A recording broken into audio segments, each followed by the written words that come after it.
Las noticias en contexto con Adela Coriad. Bienvenidos, gracias por estar en Contexto. Hoy es Voto 24.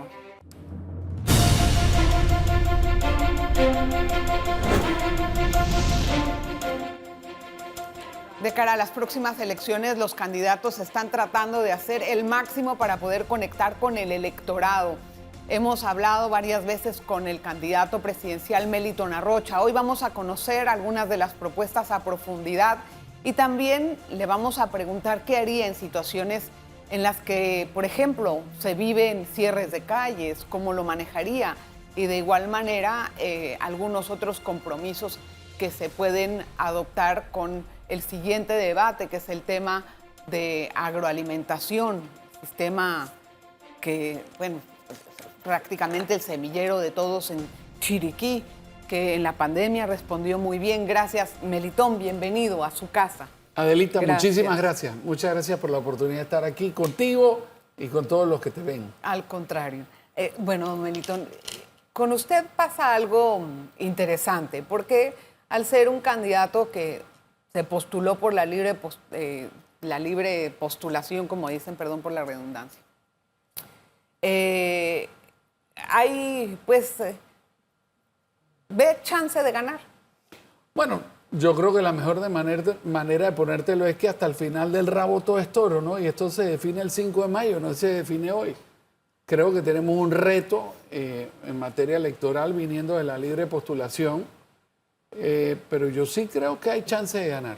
¿Por qué? Es probable, no sé todavía, estamos trabajando muy duro, pero ciertamente es posible. ¿Cómo? ¿Y por qué? Porque estamos sintiendo el calor de la gente, el cariño de la gente, las personas que paran, bajan su ventana para saludar de los carros, gente que nos para, por ejemplo, el otro día en la estación del metro y se toman fotos con nosotros, y ese cariño lo veo cada día increciendo, lo veo aumentando de temperatura, cosas que nos entusiasman y nos anima a seguir caminando todos los días y a redoblar esfuerzos de aquí al 5 de mayo. ¿Y a qué atribuye usted ese cariño? ¿A su desempeño en los debates? ¿A qué? Creo que hubo un antes y un después del primer debate. Ah, ¿sí? Sí. La figura, aun cuando habíamos puesto muchísimo esfuerzo en tratar de subir el reconocimiento de mío como figura presidencial, habíamos tenido todo tipo de retos, incluso viniendo a programas tan prestigiosos como el tuyo. Yo sentía que no hacíamos tracción, y después del primer debate, el reconocimiento de nuestra candidatura ha aumentado significativamente, y siento que ahora la gente nos está poniendo mucho más atención a las cosas que decimos y cuál es nuestra visión sobre el país. Bueno, y hablando de eso, usted hoy es presidente, imagine. ¿Cómo manejaría el cierre de calles? Bueno, mira, yo creo que hay dos tipos de cierre de calles y hay que hacer una diferencia muy importante en cómo se maneja uno versus el otro, ¿no? Creo que hay un cierre de calle que es una expresión de una manifestación de incomodidad, y que dentro de de darle, digamos, paso a la exteriorización de esa manifestación en contra de algo, pues hay que darle el espacio democrático para que la gente ponga sus requerimientos sobre la mesa.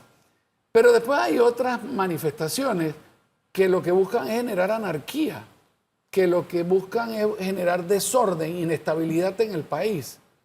Y si bien es cierto, hace unos instantes dije que sobre el primer tipo de manifestaciones hay que ser flexibles y prudentes y democráticamente dejar que la gente exteriorice sus opiniones. Con respecto al segundo tipo de manifestaciones, lo que hay que hacer es aplicar la ley. Y aplicar la ley. ¿Mandaría antibotines? ¿Qué haría en su lugar? ¿Cómo haría eso sin generar más caos aún? Bueno, lo que yo creo es, si son de carácter temporal, hay que dejar que se den. Si son de carácter permanente, lo que hay que hacer es, la línea de suministro de esos manifestantes tiene que suspenderse, tiene que acabarse, de manera tal que los manifestantes en algún momento tendrán que ir a buscar su comida, su agua, tendrán que ir a trabajar para alimentar a su familia. Y de esa manera pues se va a ir desarticulando poco a poco la manifestación. La violencia solo trae violencia, con lo cual ese no es el camino que hay que seguir. Pero hay que ser inteligente en ver cómo se desarticula una manifestación. Pero al hablarme de la línea del suministro, esperar a que se agote, ¿a qué se refiere exactamente? Bueno, por ejemplo, vimos hace unos meses atrás cómo había gente que tenía permanentemente cerrado una calle. Varios. Bueno, claro, pero a esa gente alguien le llevaba la comida, a alguien le llevaba el agua, a sus familiares alguien le estaba pagando la comida, porque esa persona evidentemente no estaba yendo a trabajar. Entonces la pregunta es, desde la perspectiva del Consejo de Seguridad Pública y Defensa Nacional, ¿cuáles eran las labores de recoger la información para poder determinar cómo ese movimiento que parecía espontáneo, pero de espontáneo no tenía absolutamente nada, quién lo estaba financiando, cómo se estaba financiando, de dónde venían los recursos para financiar eso? Entonces cuando le empiezas a poner un poco de atención a los orígenes de eso, yo creo que ahí es donde está el lugar en donde se tiene que atender este tipo de problemas. Pero entonces un cierre de calles temporal, por ejemplo, el anuncio como el que tuvimos hoy por parte de los constructores, ¿lo dejaría que fluyera normalmente o cómo haría? No, tiene que fluir normalmente en la medida en que no logran paralizar el país. Yo creo que... ¿Paralizan vías? Bueno, pero primero, ¿qué significa esto? Esto significa que en la medida que paralizas vías, estás paralizando el movimiento de mercancía, estás atentando contra el orden económico, las repercusiones son muy grandes. Y pues hay todo un ordenamiento jurídico con respecto a cómo se deben dar las manifestaciones. Y las manifestaciones se tienen que dar de manera pacífica y respetando el derecho de los terceros. En la medida que eso no suceda, pues hay que derivar eso a las autoridades judiciales, que tendrán la responsabilidad de, en función de lo que dice la norma, establecer si hay sanciones o no hay sanciones. Eso, por supuesto, digamos, en la medida en que sean temporales, habrá que atender nada más la temporalidad. En la medida en que intentan hacer de esto de forma permanente, por supuesto, la función de la Policía Nacional es cumplir y hacer cumplir la ley. Viene del presidente esa orden prácticamente, ¿no? Se conoce. Y créeme que no me temblará el pulso en esas circunstancias de dar las instrucciones que se requieran, primero para hacer cumplir la ley porque vivimos en un Estado de Derecho y segundo salvaguardar los bienes, la honra y el libre tránsito de todos los panameños. Voy a hacer la pausa, don Melitón. Vamos a regresar enseguida con más de esta entrevista. No se vaya, que hay temas muy interesantes.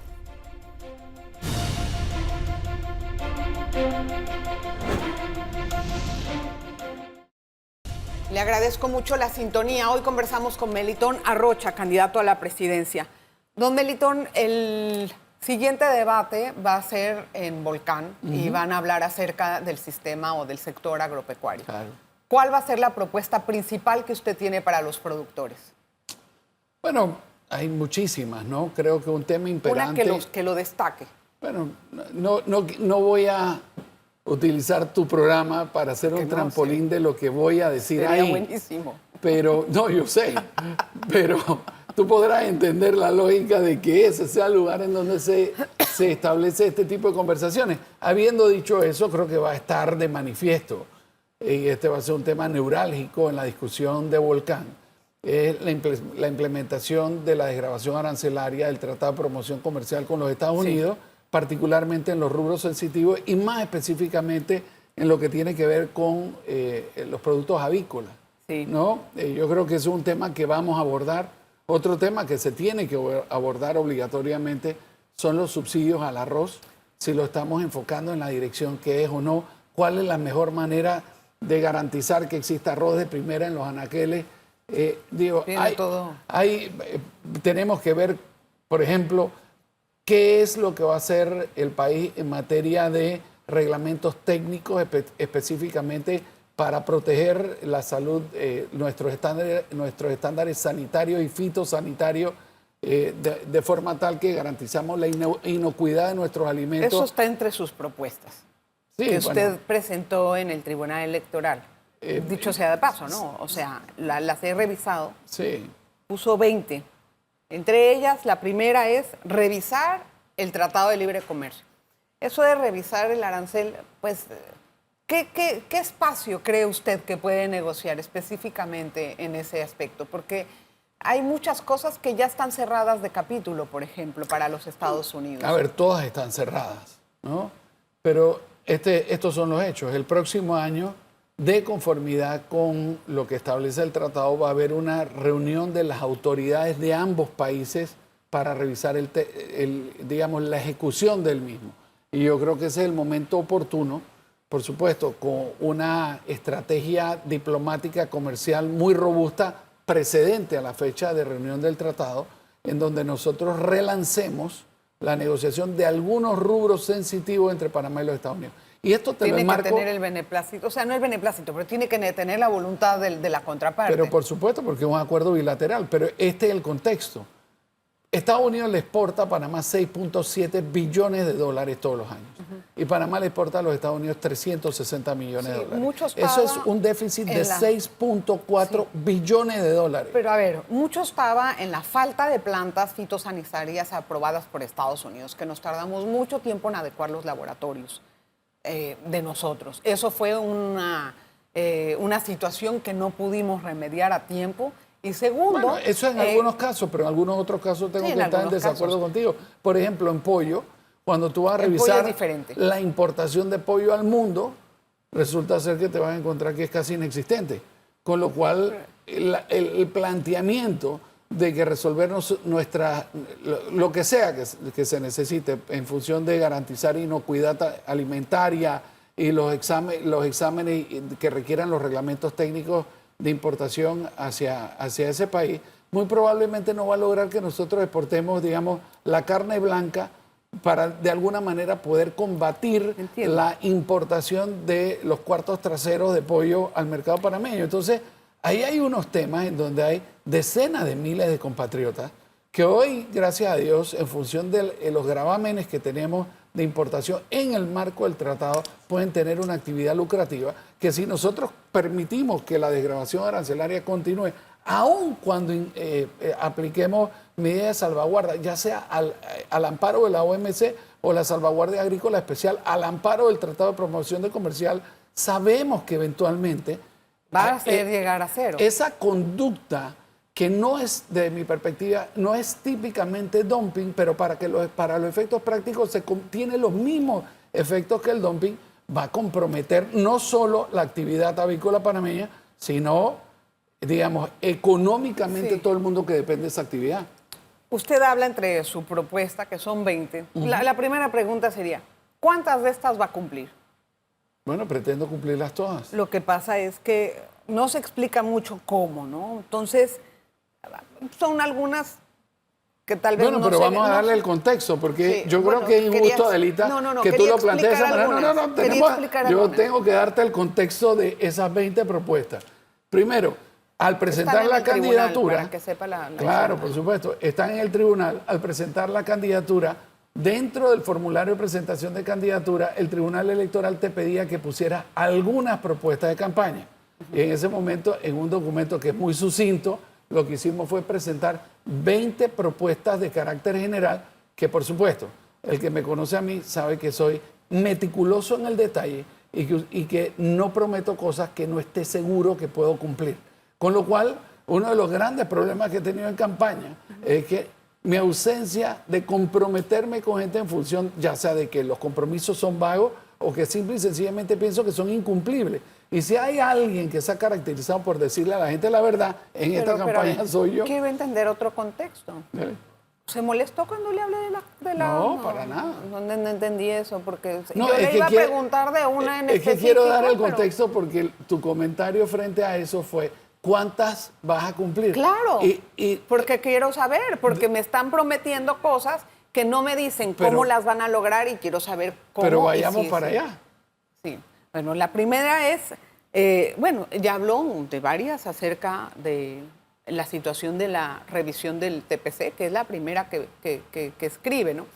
En servicios médicos pretende garantizar un servicio médico continuo y de calidad y oportuno. Muchas cosas que no entiendo, o sea, a ver, don Melito, no voy a discutir cada punto porque seguramente no voy a tener tiempo, pero lo que yo quiero dar a entender es, eso suena a una frase pues que todo mundo quisiera que estuviera, ¿verdad? ¿Esa es una propuesta de campaña o qué? ¿Cómo lo califica usted, por ejemplo, eso, de dar un plan de calidad de servicio médico que debería de hacerse para todos? Pero ¿cuál es la pregunta, Adelita? Pues que parece ¿Cómo se va a más un cumplir? deseo No, que pero una forma de trabajo. eso no es una pregunta, eso es una afirmación. No. Entonces la pregunta, me imagino, es cómo lo vas a hacer. Exacto. ¿No? Y este es el mecanismo, ¿no? Nosotros tenemos un sistema de salud que es bicefálico, tiene dos cabezas. Una es la Caja del Seguro Social y la otra es el Ministerio de Salud. Correcto. ¿Y qué encontramos en ese sistema bicefálico? Bueno, que tú tienes un centro de salud que está muy próximo a un hospital de la Caja del Seguro Social. Y cuando tú vas al centro de salud o a la Caja del Seguro Social, resulta ser que los dos abren de 7 de la mañana a 3 de la tarde. Entonces tenemos una redundancia de servicios, o sea, que los dos operan en el mismo área geográfica y al mismo tiempo operan en el mismo horario. El planteamiento es, si esa inversión en infraestructura ya está hecha, bueno, entonces tenemos al menos que garantizar que los horarios de trabajo se complementan, ¿no? Y que siempre la población tiene servicios médicos en cantidad, ojalá de calidad, pero ese es uno de los temas, ¿no? Ok, y me gustaría ahondar un momentito ahí. ¿Cómo va a ser la unificación de los sistemas? Esa es una promesa, o bueno, una idea o una intención que he escuchado durante muchos años, pero cuando llegan los presidentes al cargo, pues eso queda tal cual. Hay una, ¿cómo le explico? Pareciera una serie de una lucha que viene alimentada también por el poder económico de compras que tiene cada institución. Entonces, ¿cómo va a hacer usted para poder unificar los sistemas? Sí, yo no pretendo unificarlos. No. Yo pretendo que el sistema siga siendo, digamos, cada uno por su lado, pero lo que sí tenemos que lograr es la complementariedad del sistema. Lo que no podemos hacer es que uno ejerce políticas públicas de espalda al otro, porque por rato se generan las redundancias que terminan no sirviéndole al interés nacional y ciertamente a los intereses de los asegurados o de las personas que el sistema de salud le da cobertura sanitaria. Te pongo, por ejemplo, tiene que fortalecerse y resolverse los cuellos de botella en donde si yo me atiendo, si yo ya soy asegurado y me atiendo en alguna facilidad del Ministerio de Salud o viceversa, hay un plan de pago por contraprestaciones médicas que sea de forma oportuna, en tiempo real y en función de unos precios preestablecidos. Y eso significa que tenemos que traer a la Contraloría General de la República a esta ecuación porque es lento. No, y además no está digitalizado todo, entonces tampoco tienen un control de nada. Es muy difícil eso. Mi examen, o sea, el expediente de un ciudadano está en el Ministerio de Salud y no lo sabe la caja. Para poder irme a la caja tengo que llevar el papelito. Hacemos la pausa. Regresamos con más. Enseguida, más de la entrevista.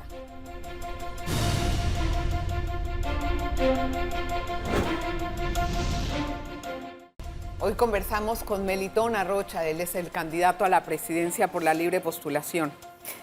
Bueno, hay uno de los preceptos hablando acerca de la campaña, de las propuestas, en donde usted propone presentar la declaración patrimonial. No es algo que lo estoy revelando, usted lo ha dicho en los otros debates y lo ha puesto como una de las formas de rendición de cuentas, ¿no?, de los funcionarios.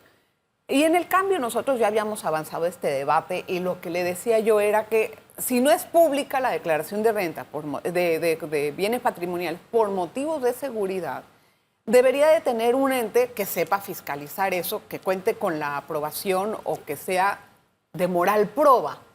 No, yo estoy completamente de acuerdo. Mira, te voy a contar varias cosas que pienso. Primero, la presentación de la declaración de estado patrimonial y de conflicto de interés tiene que ser pública. La declaración de estado patrimonial, en vez de ser a la entrada y a la salida del periodo, tiene que ser anual. Igual que lo es hoy en día la declaración de conflicto de intereses. Tercero, tiene que haber una auditoría aleatoria en donde, en función de la suerte, alguna institución determina que a X funcionario se va a revisar lo que presentó en su declaración de estado patrimonial y lo que tiene. Con lo que tiene y cómo vive, ambas, de manera tal de que se puede garantizar si hay alguna incongruencia o no hay alguna incongruencia con el tema. Y además de eso, te digo, creo que hay que extender la obligación de presentación de declaración de estado patrimonial y conflicto de interés a algunos funcionarios que no están listados en la norma, que no son agentes de manejo, que tienen mando y jurisdicción a nivel nacional, pero que se dedican a actividades sensitivas. Por ejemplo, gente que se encuentra infiltrada investigando el narcotráfico. Esas personas hoy no tienen que hacer declaración de conflicto de interés ni de estado patrimonial, pero yo creo que son esenciales. Sí, por ejemplo, para eso garantizar es transparencia. parte de la narcopolítica, de lo que estábamos hablando. De Melitón, ¿con quién va a gobernar usted si sube al...? Contigo. No creo que yo me voy al estado del gobierno. No, porque No creo, no. difícil Porque presentar la siento que declaración de pierdo... conflicto de Oh, interés. no, nada que ver, no tengo a nadie, sino que pierdo mi credibilidad como periodista. Pero dígame usted, ¿a quién va a agarrar para gobernar? Aquí va. Creo que el tema de los nombres es prematuro para irlo revelando, pero te voy a decir los criterios. El primer criterio es idoneidad en la materia. Idoneidad es que sepa hacer lo que está llamado a hacer. El segundo tema es que tenga solvencia moral. Y no solvencia moral en función de lo que dice que va a hacer, sino lo que ha hecho toda su vida. Y por último, que sea una persona que ha caminado la calle. Porque la única manera de resolver los problemas es sabiendo que los problemas existen. Es que cuando te llegue en función de gobierno una ejecución presupuestaria, tú puedas determinar si ahí está la prioridad o la prioridad está en otro lugar. Y la otra pregunta es, ¿cómo va a evitar de que esas personas que usted nombre no se aprovechen del poder para hacer sus negocios? Bueno, yo creo que con certeza el castigo, ¿no? No, bueno, O sea, en la para medida eso en tiene que haber investigación durante la administración. Bueno, ¿no? eso es lo que hay que garantizar, exactamente. Bueno, con entidades del sistema judicial que tienen el presupuesto que tienen que tener, con nombramiento de magistrados de la Corte Suprema de Justicia que no dependan del amiguismo que tengan con el presidente de la República o con alguno de los miembros de su equipo de trabajo, sino que sean sometidos de conformidad con el Pacto de Estado por la Justicia al escrutinio de toda la sociedad y que garanticemos que van a ejercer su forma de la manera más autónoma e independiente posible. Como persona, ¿usted en este momento está más agradecido con Mi familia. su familia? ¿Está necesitado de? Más fuerza para seguir trabajando. ¿Quién financia la campaña de Melitón? Mira, no hay nadie en particular. Creo que la donación más grande, y te digo creo, pero voy a decirte, estoy seguro, la donación más grande que hemos recibido son $5,000, creo, y debemos haber recibido una o dos de esas donaciones. El promedio de nuestras donaciones debe andar por $1,000. Pero ahorita, ¿cómo le hacen? Bueno, con el subsidio electoral que nos presentaron, que nos dieron en función de la cantidad de firmas que habíamos presentado, que son como $804,000. Y te diría que en aportes adicionales no hemos recibido más de $50,000. Es una campaña muy austera. ¿Le alcanza eso? O sea, no, en política está mal esa pregunta, pésima. Sino que usted está interesado en llegar a una campaña al estilo de un partido. No, yo por el contrario creo que aquellas cosas que son nuestra debilidad, que es la ausencia de recursos económicos, es exactamente nuestra fortaleza, porque no tenemos compromiso con nadie, pues somos el único candidato que le puede decir la verdad a la gente. ¿Y por eso dice lo que le da la gana? Bueno, no lo que me da la gana, lo que creo que son los grandes retos del país y le planteo cómo se tienen que resolver, pero hoy tenemos una campaña de una cantidad de candidatos que le están echando cuento al país. Están prometiendo demasiadas cosas, ¿eh? Eso no puedo estar en desacuerdo. Don Melitón, suerte. Muchísimas gracias, Adelita. Por estar conmigo. Por el contrario, muchas gracias. Quiero agradecerle porque no huye fuego, ¿eh? No. Y eso de verdad en un candidato lo aprecio muchísimo. Muchísimas gracias por la oportunidad y aquí voy a estar las veces que me invites. Gracias, de verdad. Saludos a la familia y gracias a usted por estar con nosotros. Nos vemos la próxima.